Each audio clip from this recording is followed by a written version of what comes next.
how to get out of trouble at school. Everyone knows that sinking feeling you get in your stomach when you're in trouble. You know you've done something wrong and are about to get caught, but you want to avoid major trouble.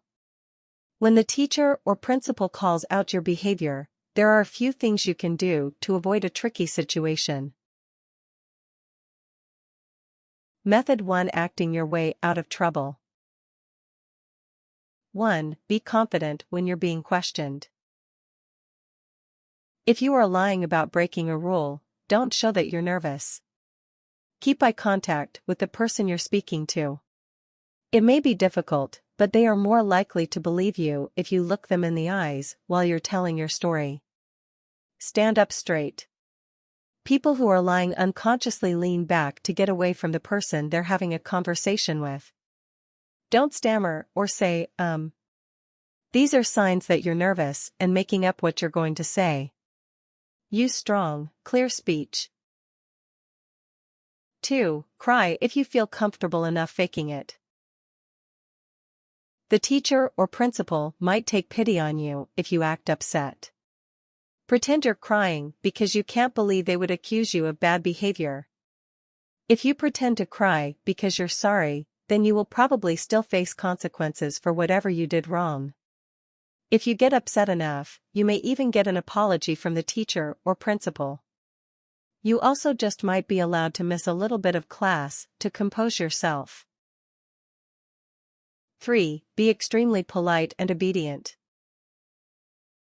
Being respectful and doing as you're told might convince your teacher or principal to let you off the hook for good behavior. Refer to your teacher or principal as sir or ma'am. This shows respect and good manners, and might ease the punishment. Keep eye contact to show that you're listening, and don't speak out of turn. No matter what, never raise your voice in anger or cause any disruption. This will only make the problem worse. Thank the teacher or principal when you leave the office. This also shows respect, and may convince them that you deserve another chance to mature to their standards. Method 2: Being honest. 1. Admit fault before you get caught. Be the first to admit what you did wrong, and you may get a lesser punishment. Going to an authority figure and telling them what you did wrong shows that you are mature enough to accept the consequences for your actions. This might cause them to take it a little easier on you. In some cases, you may get a lesser punishment like having to visit the counselor for a week, but this is better than being expelled. 2. Apologize for what you did. Saying you're sorry means that you know and regret what you did, and may soften up your teacher or principal. If you don't apologize, they might take it to mean that you don't regret what you did. If that's the case, they may even give you a worse punishment to make you learn your lesson.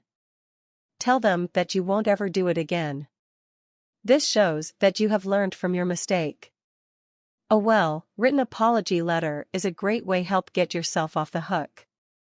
Good writing skills show a teacher how smart and mature you are, and they may be so impressed that they rethink punishing you. 3. Don't admit to anything you didn't do. Be truthful about what you did wrong, but don't admit to anything more. If you genuinely don't understand why you got in trouble, it's time to have a talk with your instructor. Ask them what you did and how you can improve in the future. If a teacher tries to accuse you of something that you really aren't guilty of, don't be afraid to stand your ground. You should not be punished if you didn't commit the crime. When you are being unfairly punished for something you did not do, then go to the principal. If the principal doesn't believe you, then go to your parents. They are more likely to believe you and will speak up for you at school if they need to. Method 3: Making amends. 1. Promise to learn from your mistakes, and actually do it. Take some time to think about what you've done wrong, why you did it, and how your behavior has affected other people. Be aware of why you behaved wrongly, and of how this behavior has impacted the people around you. If you focus on the root reasons of your behavior and how you are making other people feel with your actions, it will probably make you think before you act next time. 2. Offer to do some work around the school. If you're in trouble, offering to work off your punishment will help keep you in the teacher's good graces. Ask if you can clean up trash on the school grounds or straighten up your classroom at the end of the day. Admitting your mistake and offering to make up for it in a way that helps the school will look good to any teacher or principal. This also shows that you are mature and willing to accept the consequences of your actions. If teachers know how good you can be, it may even keep you out of trouble in the future.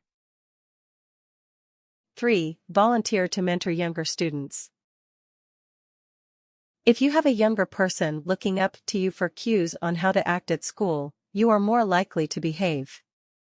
This also shows teachers that you can be a responsible person. Be a good example, and offer to mentor a younger student who is being disruptive at school. You can offer good advice to help the student, and seeing bad behavior from a different perspective will help you reevaluate your own actions. Tips. Always remember to think before you act in school. If you don't, you will likely get in trouble over and over again. Tell the truth, especially if they're likely to find out the truth anyway. If you write an apology letter, say sorry about what you did, and promise never to do it again. It works just fine.